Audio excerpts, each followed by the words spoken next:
Kasamang mga kaibigan, kami ay napadpad sa dalampasigan.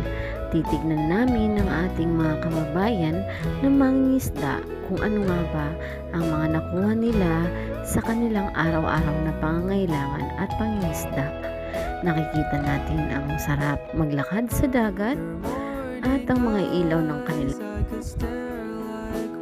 Naway lagi pa tayong pagpalain ng ating Panginoon sa araw-araw na pangunguha natin sa kanyang mga biyayang bigay mula sa malaking malawak na dagat na ating regalo mula sa ating mahal na Ama. Naway pahalagahan natin ang ating mga karagatan upang makakuha pa tayo ng kanyang maraming biyaya, mga sarit-sari at masasarap na klase ng ating mga isda.